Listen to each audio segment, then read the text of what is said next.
அனைவருக்கும் வணக்கம். நான் ரெயின்சி, ஒரு மென்டல் ஹெல்த் நர்ஸாக வேலை செய்கிறேன். லண்டனில் இருக்கிறேன். இன்றைக்கு நாங்கள் இந்த வீடியோவில் ஒரு புது விஷயத்தை பற்றி உங்களுக்கு சொல்லலாம் அப்படின்னு சொல்லி நான் நினைக்கிறேன். நீங்கள் முதல் தடவையாக இந்த யூடியூப் சேனல் ரெயின்சி பேஜஸ் அண்ட் இந்த வீடியோவை முதல் தடவையாக நீங்கள் பார்க்குறீங்களேன்னு சொன்னால் தயவு செஞ்சு இதை சப்ஸ்கிரைப் பண்ணி லைக் பண்ணுங்கள். ஏனெண்டா இது எங்களோட சமூகத்துக்கு, முக்கியமாக தமிழ் பேசுகிற சமூகத்துக்கு மென்டல் ஹெல்த் சம்மந்தமான அவேர்னஸை பரவுறதுக்கு ஒரு வாய்ப்பாக இருக்குமென்று சொல்லி இந்த யூடியூப் சேனலை நான் வீடியோஸ் போட்டுக்கொண்டு இருக்கிறேன். அதனால் தயவு செஞ்சு உங்களோட சப்போர்ட்டை லைக் சப்ஸ்கிரைப் மூலமாக வெளிப்படுத்துங்க. Thank you so much for your support. இன்றையான் விஷயம் என்னென்னு சொன்னால், நாங்கள் ஸ்ட்ரெஸ் பக்கெட்டை பற்றி உங்களுக்கு கொஞ்சம் சொல்லலாம் அப்படின்னு சொல்லி நினைக்கிறேன். இது என்ன பக்கெட்? எங்களுக்கு தெரிஞ்ச ஒரு மெயினான பக்கெட் தண்ணி பக்கெட். வீட்டில் ஒரு வாளிக்குள்ளே தண்ணி எடுத்து வச்சுருப்போம். அந்த பக்கெட் எல்லாராலையும் பக்கெட்டை நினச்ச உடனே எங்களோட மைண்டுக்குள்ளே வர விஷயம் அந்த தண்ணி தான். தண்ணியோடு இருக்கிற அந்த பக்கெட் தான். இது என்ன புது ஸ்ட்ரெஸ் பக்கெட்டாக இருக்குது, இதோட சைஸ் எல்லாம் இருக்குது அப்படின்னு சொல்லி உங்களுக்கு ஒரு சின்ன ஒரு கேள்வி கொண்டு வரலாம். அதுக்குரிய விட தான் நீங்கள் இந்த வீடியோவில் பார்க்க போகிறீங்க. இந்த பக்கெட் எங்கே இருக்குது அப்படின்னு சொன்னால், நம்மளோட மனசுக்கு உள்ளுக்குள்ளே தான் இருக்கும். இந்த பக்கெட்டை வெளியால் நாங்கள் பார்க்க இயலாது, தண்ணி பக்கெட் மாதிரி. ஆனால் தண்ணி பக்கெட்டோட சேர்த்து நாங்கள் இதை ஒப்பிட்டு பார்த்து உங்களுக்கு இதை பற்றின விளக்கத்தை சொல்லலாம் அப்படின்னு சொல்லி நான் நினைக்கிறேன். இந்த பக்கெட் இப்போ ஒரு வாளியில் தண்ணி இருக்கும் பொழுது அது எப்படி எந்தெந்த அளவில் இருக்கும்? ஒன்று அது ஃபுல்லாக நிரம்பி இருக்கும், ஃபுல். அல்லது சில நேரம் அரைவாசியாக இருக்கும், அல்லது அதோட குறைவாக இருக்கும், அல்லது வெறுசாக இருக்கும். இதுதான் அந்த பக்கெட்டை நாங்கள் பார்க்கும் பொழுது இப்படியான விதங்களில் இருக்கலாம். இதே மாதிரி தான் எங்களோட மனதுக்கு உள்ளுக்குள்ளே இருக்கிற எங்களோட கண்ணால் பார்க்க முடியாத அந்த பகுதி, அதாவது மனதுண்டு நீங்கள் எடுத்துக்கொள்ளலாம். அந்த பகுதியில் இருக்கிற இந்த பக்கெட்டும் இப்படியான அளவுகளில் தான் இருக்க போகுது. அதாவது ஒருவேளை நிறைய ஸ்ட்ரெஸ்ஸால் அப்படி நிரம்பி போய் ஃபுல்லாக இருக்கலாம், அல்லது இனிமேல் இதுக்கு மேலே ஸ்ட்ரெஸ் இதுக்குள்ளே வந்துதான் இருந்தால் அப்படியே அது வெளியால் கொட்டி ஓவர்ஃப்ளோன்னு சொல்கிறது அப்படி ஆகிற அந்த நிலைமையில் இருக்கலாம். அதாவது அதிகப்படி ஃபுல் ஸ்ட்ரெஸ்ஸால் நிரம்பி இருக்கிறது. இன்னும் சில விதமான பக்கெட்டில் நீங்கள் பார்த்தீங்களன்னு சொன்னால் அரைவாசியில் இருக்கலாம், அல்லது அதை விட குறைவாக இருக்கலாம். வெறுசான ஸ்ட்ரெஸ் பக்கெட் இருக்குமா அப்படின்னு கேட்டால் சரியான குறைவாக ரேராக இருக்கலாம். என்னன்னு சொன்னால் எல்லா மனிதர்களுக்குமே ஏதோ ஒரு விதத்தில் ஸ்ட்ரெஸ் இருந்து கண்டு தான் இருக்க போகுது. குறைவாக இருக்கிறது கூடவா இருக்கிறது இருக்கும். ஆனால் இல்லாத ஸ்ட்ரெஸ்ஸே இல்லாத மனிதர்கள் இந்த உலகத்தில் இருக்காங்கன்னு சொல்லி எங்களால் சொல்ல முடியாது. ஆகவே இந்த இடத்துல அந்த வெறுமையான ஸ்ட்ரெஸ் பக்கெட்டை பார்க்குறது மிக மிக குறைவு. எங்களோட பக்கெட்டை வெறுசாக ஆக்குறதுன்றதும் அது ஒரு சாத்தியம் குறைவான விஷயம். ஆனால் முடிஞ்ச வரைக்கும் எங்களோட பக்கெட் ஸ்ட்ரெஸ் பக்கெட் ஃபுல்லாகி ஓவர்ஃப்ளோ ஆகாமல் அதை ஒரு குட் ஸ்ட்ரெஸ்ட அளவில் வச்சுருக்க எங்களால் முடியும். அடுத்த விஷயம் நான் உங்களுக்கு சொல்ல போகிறேன் என்னன்னு சொன்னால், அளவு. இப்போ அளவுன்ற விஷயத்தை நீங்கள் விளங்கி கொள்றதுக்கு ஈஸியாக உங்களுக்கு சில உதாரணம் சொல்கிறேன். இப்போ சில மனிதர்களை நீங்கள் பார்க்கல, அவங்களோட வாழ்க்கையில் நம்ம நினைச்சு பார்க்க முடியாத பிரச்சனைகள் அதெல்லாம் நடந்திருக்கும். அது எதுவாகவும் இருக்கலாம். ஒரு சின்ன ஒரு வேலை போயிட்டுன்றதாக இருக்கலாம், அல்லது ஒரு பொருளாதார ரீதியான பின்னடைவாக இருக்கலாம், அல்லது ஒரு இழப்பாக இருக்கலாம், அல்லது ஒரு நோயாக இருக்கலாம். இப்படி எத்தனையோ துன்பங்களுக்கு உதாரணம் சொல்ல போனால் அது ஒரு பெரிய ஒரு பட்டியலாக போயிடும்.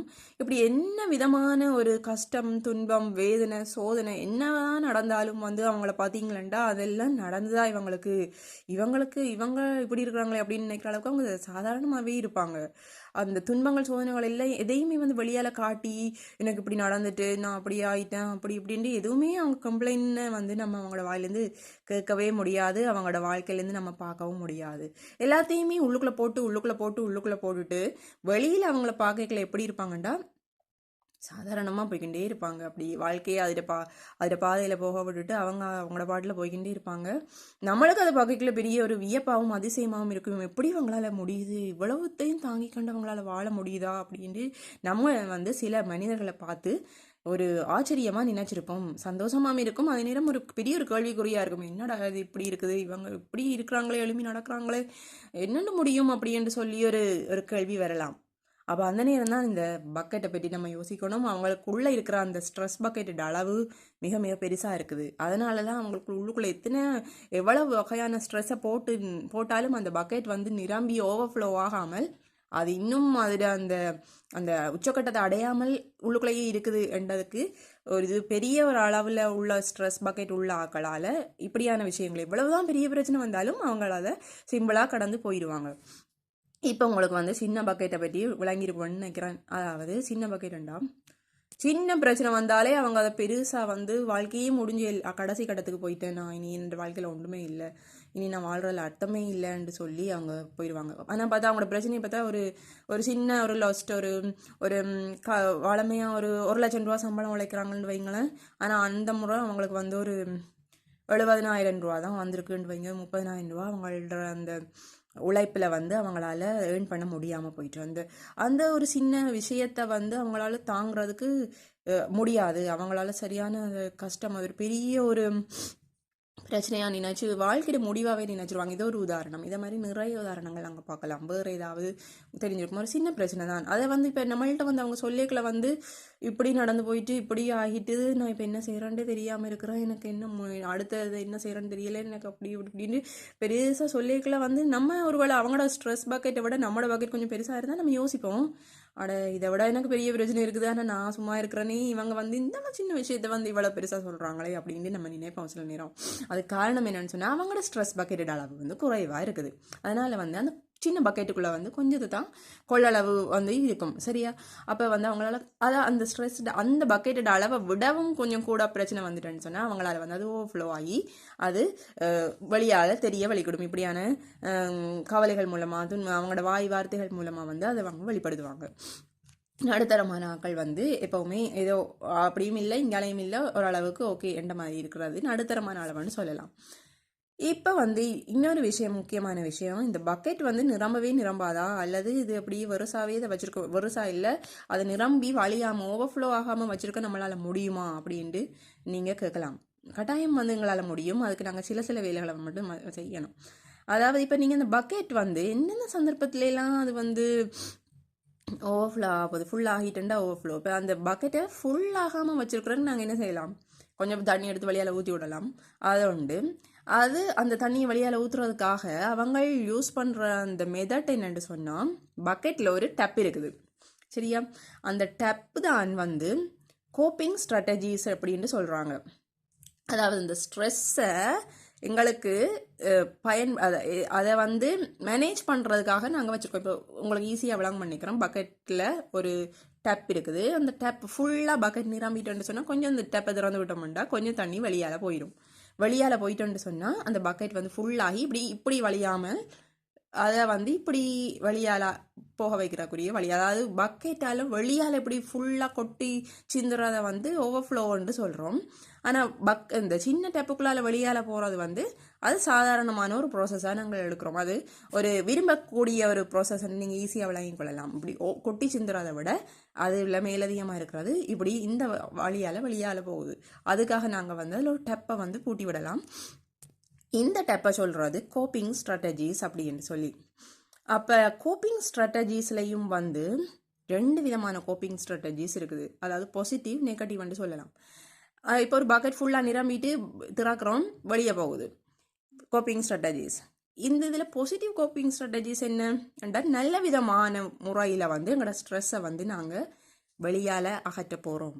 என்னென்ன விதம், அதுக்கு தான் நாங்கள் நிறைய விதங்கள் நாங்கள் படிச்சிருக்கிறோம். ஒரு மகிழ்ச்சியான வாழ்க்கையை வாழ்கிறக்கூடிய வழிகள் நிறைய வழி இருக்குது. ஒவ்வொன்றா சொல்ல போனால் பெரிய அதுவும் ஒரு பெரிய லிஸ்ட்டாக போயிடும்.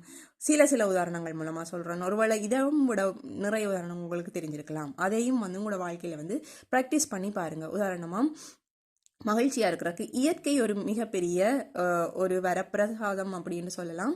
இயற்கையை வந்து எந்த அளவுக்கு நாங்கள் யூஸ் பண்ணுறோமோ அந்த அளவுக்கு எங்களுக்கும் வந்து நிறைய மகிழ்ச்சியான விஷயங்கள் நடக்கும். அதாவது சும்மா ஒரு இயற்கையான ஒரு சூழல், ஒரு வெளியால் போய் வீட்டுக்கு வெளியால் போய் இருந்தாலே எவ்வளோ நன்மை இருக்குது அப்படின்னு சொல்கிறாங்க. அந்த காற்று, ஃப்ரெஷ்ஷான காற்று, சூரிய ஒளி, அதெல்லாமே அதில் எல்லாமே வந்து சக்தி இருக்குது. அந்த சக்தியெல்லாம் வந்து நமக்கு கிடைக்கும் பொழுது உள்ளுக்குள்ளே இருந்ததையும் விட வெளியால் போய் அந்த இயற்கைக்கு, நேச்சருக்கு எக்ஸ்போஸ் ஆகும் பொழுது ஒரு விதமான உணர்வு வரும். அந்த உணர்வு வந்து எங்களோட மன மகிழ்ச்சிக்கும் மன அழுத்தத்திலேருந்து விடுபடுறதுக்கும் ஒரு முக்கியமான ஒரு காரணமாக இருக்கும். இது ஒரு வகை. 2வது வந்து சில பொழுதுபோக்குகள், க்ரியேட்டிவ் ஆக்டிவிட்டிஸ் என்று சொல்கிறேன். எங்களுக்கு விருப்பமான எதுவாகவும் இருக்கலாம். நல்ல இசையை கேட்குறது ஒரு ஒரு பொழுதுபோக்கு, ஒரு ஸ்ட்ரெஸ் ரிலீஃப் மெத்தட். அடுத்தது வந்து இப்போ படம் வரைகிறத பற்றி சொல்லியிருக்கிறாங்க. அதுவும் ஒரு நல்ல ஒரு ஒரு மிகவும் முக்கியமான தெரப்பி. ஆர்ட்ன்றது ஒரு தெரப்பி. ஆர்ட் தெரப்பி மூலமாக வந்து ஸ்ட்ரெஸ்ஸை ரிலீஃப் பண்ணலாம். பெட் தெரப்பி, செல்ல பிராணிகள் வளர்க்குறது. இது மட்டும் இல்லாமல் இன்னும் மெடிடேஷன் பண்ணலாம், ஆன்மீக ரீதியான விடயங்களை எல்லாம் செய்யலாம், மூச்சு பயிற்சி ப்ரீதிங் எக்ஸசைஸ் பண்ணலாம். இதெல்லாமே வந்து ஸ்ட்ரெஸ் ரிலீஃப் பண்ணக்கூடிய விஷயங்கள். இது எல்லாமே வந்து இந்த பாசிட்டிவ் கோப்பிங் ஸ்ட்ராட்டஜிஸ்ன்ற விஷயத்துக்குள்ளே வரப்போகுது. இப்போ உங்களுக்கு நெகட்டிவ் கோப்பிங்கை பற்றின ஒரு ஐடியா ஒன்று வந்திருக்கும். இதுவும் வந்து ஸ்ட்ரெஸ் ரிலீஃபுக்குரிய மெத்தட் தான். அதாவது நெகட்டிவ் கோப்பிங் ஸ்ட்ராட்டஜிஸும் அதை செய்யக்கல உங்களுக்கும் வந்து ஸ்ட்ரெஸ் வந்து எங்கள்லேருந்து போகிறத உணரக்கூடியதாக இருக்கும். ஆனால் இதில் இருக்கிற இன்னொரு விஷயம் என்னென்னு சொன்னால், இது நான் நீண்ட நாள் அடிப்படையில் நோக்கும் பொழுது இதால் எங்களுக்கு பாதிப்பு இருக்குது. உதாரணம் வந்து ஸ்மோக்கிங் எடுத்துக்கொள்வோம். ஸ்மோக்கிங் பண்ணுறவங்க சொல்லுவாங்க, அந்த ஸ்மோக்கிங் பண்ணிக்கல எனக்கு வந்து ஒரு ரிலாக்ஸ் ஒன்று கிடைக்குது, நான் ஸ்ட்ரெஸ்ஸில் இருந்து விடுபடுறேன் அப்படின்ட்டு. உண்மை அது. அந்த இடத்துல வந்து அவங்க வந்து ஸ்மோக்கிங் பண்ணிக்கல, அதனால தான் இந்த அது ஏன் அதை செய்கிறாங்க, அதில் என்ன அப்படி காண்றாங்க, என்ன இன்பம் இருக்குது அப்படின்னு நீங்கள் நினச்சா அதில் இருக்குது. ஸ்ட்ரெஸ் ரிலீஃப் ஒன்று வரும் ஸ்மோக்கிங்கில், ஒரு இது. ஆனால் அது நீண்ட நாள் அடிப்படையில் பார்க்கல அது வந்து எங்களோட உடலுக்கு ஒரு தீங்கான விஷயமா இருக்குது. உடலுக்கு மட்டும் இல்லை, உடலோடு சேர்ந்து அப்படியே மனதும் வந்து அதால் வந்து அடிக்ஷன் ஆகி அதில் வந்து இன்னும் நிறைய பாதிப்புகளை வந்து அந்த ஸ்மோக்கிங்ன்றது கொடுக்கும். இது வந்து ஒரு நெகட்டிவ் ஸ்ட்ரெஸ் கோப்பிங் ஸ்ட்ராட்டஜிஸ். அடுத்து வந்து ஆல்கஹால் பவனை எடுத்துக்கொள்ளலாம். அந்த நேரத்தில் வந்து அதுலேருந்து விடுபட்டு ஒரு புதிய உலகத்துக்குள்ளே போகிற மாதிரியான ஒரு உணர்வு வரும். ஆனால் நீண்ட காலத்தில் அடிப்படையில் பார்க்கும்பொழுது உடல் ரீதியான மற்றும் மன ரீதியான பிரச்சனைகளை வந்து இந்த மாதிரியான சோஷியல் ஹேபிட்ஸால் எங்களுக்கு கிடைக்கும். வேறு என்ன நெகட்டிவான ஸ்ட்ராட்டஜிஸ் இருக்குது சொல்லுங்க பார்ப்போம். இப்போ வந்து இன்னொரு விஷயத்தை சொல்லலாம். சோஷியல் மீடியாவை எடுத்துக்கொள்ளலாம். இதில் ரெண்டுக்குமே வரும். இது பாசிட்டிவுக்கும் வரும், நெகட்டிவ் ஸ்ட்ராட்டஜிஸுக்கும் வரும். அது நாங்கள் பாதிக்கிற முறையை பொறுத்தது. இப்போ ஒரு சோஷியல் மீடியாவில் வந்து நாங்கள் ஒரு நல்ல கண்டென்ட்டை பார்க்குறோம், ஒரு நல்ல ஒரு எங்களுக்கு இன்ஃபர்மேட்டிவான அல்லது எங்களோட மனதுக்கு ஒரு மகிழ்ச்சி தரக்கூடிய விஷயம் அதாக இருக்குது என்று சொல்லி அதை பார்க்கும்பொழுது அது பாசிட்டிவ் கோப்பிங் ஸ்ட்ராட்டஜிஸுக்குள்ளேயும் வரும். நெகட்டிவ்க்குள்ளே போகுதுன்னா அது விளங்கப்படுத்தவே தேவையில்லை. அது நாங்கள் பார்க்குற விஷயத்தை பொறுத்தது, அடுத்த நேரத்தையும் பொறுத்தது. இப்போ ஒரு சோஷியல் மீடியா பார்க்குறோம்னா அந்த டைமை வந்து நம்ம லிமிட் பண்ணணும். என்னென்ன விஷயத்துக்காக பார்க்குறேன், எவ்வளவு நேரம் பார்க்குறேன்றதை வந்து முதலே பிளான் பண்ணி வச்சுருக்கணும். இல்லைன்னா நாங்கள் வந்து இப்படி வீடியோஸோ இல்லை ஷார்ட்ஸ் அப்படி பார்த்துட்டு போக எங்களை அறியாமல் அது வந்து எங்களோட டைம் எடுத்துரும். அப்படி டைம் எடுத்து அது மற்ற ஆக்டிவிட்டீஸில் ஒரு பாதிப்பு ஏற்படுத்திக்கல அது வந்து நெகட்டிவ் கோப்பிங் ஸ்ட்ராட்டஜிஸுக்குள்ளே போய் சேர்ந்துடும். அப்போ நாங்கள் இப்போ வந்து ஸ்ட்ரெஸ் பக்கெட்டுண்டா என்ன, அதில் சைஸ் இப்படி இருக்குது, அதில் என்னென்ன அந்த பக்கெட்டை எம்டி பண்ணுறதுக்குரிய கோப்பிங் ஸ்ட்ராட்டஜிஸ் இருக்குது, அதில் பாசிட்டிவ் இருக்குது நெகட்டிவ் இருக்குன்ற விஷயத்தை வந்து பார்த்துருக்குறோம். அடுத்தது வந்து ஸ்ட்ரெஸ் வந்து உண்மையாக என்ன, ஸ்ட்ரெஸ்ஸண்டா என்னென்று விளக்கம் எங்களுக்கு தெரியும். அதில் வரை விளக்கணத்தெல்லாம் நாங்கள் பார்க்க தேவையில்லை, அது எங்களுக்கு தேவையும் இல்லை. எங்களோட வாழ்க்கைக்கு என்ன விஷயம் தேவையோ அதை மட்டும் நாங்கள் பார்த்துக்கிட்டு போவோம். ஸ்ட்ரெஸ் உண்மையில் தேவை தானா அப்படின்னு கேட்டால், ஸ்ட்ரெஸ் தேவை. எங்களுக்கு என்னதுக்கு தேவைண்டா, எங்களை வந்து இப்போ ஒரு விஷயத்தை செய்ய தோன்றுறது வந்து ஸ்ட்ரெஸ் தான். ஒரு விஷயத்தை நல்ல வகையில் செய்ய முடிக்க, இப்போ ஒரு உதாரணம் எக்ஸாமுக்கு படிக்கிறோம், இதான் நல்ல உதாரணம். இப்போ எக்ஸாமுக்கு படித்து பாஸ் பண்ணணும் அப்படின்னு சொல்லி எனக்குள்ள ஒரு உணர்வு இருக்கும் தானே, அந்த உணர்வு தான் அந்த ஸ்ட்ரெஸ். தெரியும், எப்படியாவது எக்ஸாமை பாஸ் பண்ணிடணும் அண்ட் அந்த ஒரு நம்மளை உள்ளுக்குள்ளே இருந்து செய் படி படி படி என்று தூண்டுற அந்த உணர்வு ஸ்ட்ரெஸ். ஆனால் அந்த ஸ்ட்ரெஸ் குட் ஸ்ட்ரெஸ்ஸாக இருக்கணும். குட் ஸ்ட்ரெஸ்ன்னா அந்த மினிமம் அந்த அந்த அந்த அந்த அந்த ஒரு ஒப்டிமல் லெவல்னு சொல்கிறோம், அந்த லெவலில் இருந்து கண்டு நாங்கள் ஒரு விஷயத்தை எங்களை செய்ய தூண்டுறதுக்கு அந்த ஸ்ட்ரெஸ் எங்களுக்கு உதவியாக இருக்குது. அது அந்த ஸ்ட்ரெஸ் இல்லைன்னு சொன்னால் எங்களால் வந்து சில விஷயங்களை செய்யலாம். நம்ம அப்படி சோர்ந்து போய் படுத்துருவோம், இன்னும் ரெண்டு தெரியாமல் படுத்துருவோம். அந்த குட் ஸ்ட்ரெஸ் அல்லது ஸ்ட்ரெஸ்ன்னு சொல்கிறோம். அதாவது அந்த குட் ஸ்ட்ரெஸ் இல்லைன்னு சொன்னால் எங்களால் வந்து மோட்டிவேஷனாக வந்து இயங்கிடாது. அப்போ நாங்கள் வந்து மோட்டிவேஷனாக எங்களோட செயற்பாடுகளை செய்கிறதுக்கு அல்லது நாங்கள் நினைச்ச இலக்கை அடைகிறதுக்கு வந்து இந்த குட் ஸ்ட்ரெஸ் வந்து எங்களுக்கு உதவியாக இருக்கும். அந்த ஸ்ட்ரெஸ் எப்போ அது பேட் ஸ்ட்ரெஸ்ஸாக மாறுதுன்னு சொன்னால், அது எப்போ அதில் அந்த ஒப்டிமல் அளவை விட்டு வெளியால் போய் அது ஓவர்ஃப்ளோ ஆகி அல்லது அது ஓவர்வெல்மிங் ஆகி நம்மளோட ஒவ்வொரு செயற்பாடுகளையும் பாதிக்கிற அளவுக்கு வந்து எங்களோட மன நிம்மதியை பாதிக்குது, மன மகிழ்ச்சியை பாதிக்குது, மன சுகாதாரத்தை பாதிக்குது, எல்லாத்தையுமே பாதித்து எங்களை மட்டும் பாதிக்கிறோட மட்டும் இல்லாமல் எங்களை பக்கத்தில் இருக்கிற அடுத்தவங்களையும் பாதிக்கிற அளவுக்கு வருகுது என்று சொல்லும் பொழுது அது ஒரு பேட் ஸ்ட்ரெஸ்ஸாக போயிடும். அதை வந்து நாங்கள் அதை கண்ட்ரோல் பண்ணுறதுக்குரிய முறைகள் மூலமாக வந்து அதை சரியான வகையில் வந்து நாங்கள் செய்யணும். அப்போ எங்களுக்கு ஸ்ட்ரெஸ்ன்றது மிக முக்கியமான விஷயம். ஸ்ட்ரெஸ் எங்களுக்கு தேவை. அது குட் ஸ்ட்ரெஸ்ஸில் அளவில் இருக்கணும். அப்போ தான் எங்களால் வந்து சரியான பாதையை நோக்கி செல்றதுக்கு அந்த ஸ்ட்ரெஸ் எங்களுக்கு உதவும். அது எப்போ ஓவர்ஃப்ளோ ஆகி கூடுன அளவுக்கு போகுதோ அது எங்களோட சேர்த்து எங்களை சார்ந்தவர்களுக்கும் அது ஒரு பாதிப்பு ஏற்படுத்தும். அது மட்டும் இல்லாமல் எங்களை எல்லாருக்குள்ளேயுமே ஒரு ஸ்ட்ரெஸ் பக்கெட் இருக்குது. அந்த பக்கெட் வந்து சில பேருக்கு பெருசாக இருக்கலாம், சில பேருக்கு சின்னதாக இருக்கலாம். பெருசாக இருக்கிறவங்களால கூடின ஸ்ட்ரெஸ்ஸை தாங்க முடியும். சின்னனாக இருக்கிறவங்க வந்து என்ன செய்யலாம்டா சில கோப்பிங் ஸ்ட்ராட்டஜிஸ் மூலமாக அல்லது அந்த பக்கெட்டோட சைஸை பெருசாகணும் அப்படின்னு சொல்லுவாங்க. அது ஒரு நாள் 2 நாளில் வந்து டக்குன்னு பெருசாகிறாது. நாங்கள் எங்களோட தாங்கும் தன்மையை அதிகரிக்க வேணும். அதாவது ரெசிலியன்ஸை வந்து கூட்ட படிப்படியாக இந்த கிராஜுவலாக வந்து அந்த ஸ்ட்ரெஸ்ஸோட அளவை வந்து உள்ளுக்குள்ளே எங்களால் கொள்ளக்கூடிய அந்த ஸ்ட்ரெஸ்ஸோட அளவை வந்து நாங்கள் கூட்ட நிறைய விஷயங்கள் மூலமாக செய்யலாம். மூச்சு பயிற்சி ஒரு உதாரணம். எங்களோட ஸ்ட்ரெஸ்ஸை வந்து மேனேஜ் பண்ணுறதுக்கும் அதை கூடின ஸ்ட்ரெஸ்ஸை அப்சர்வ் பண்ணி தாங்கிறதுக்கும் வந்து மிக முக்கியமான அது மாதிரி நிறைய நல்ல விஷயங்கள் மூலமாக வந்து அந்த பக்கெட்டோட சைஸை வந்து கிராஜுவலாக நாங்கள் வந்து பெருசாகும் பொழுது எங்களால் கூடின அளவு ஸ்ட்ரெஸ்ஸை உள்வாங்கி ஓவர்ஃப்ளோ ஆகாமல் இருக்க முடியும்.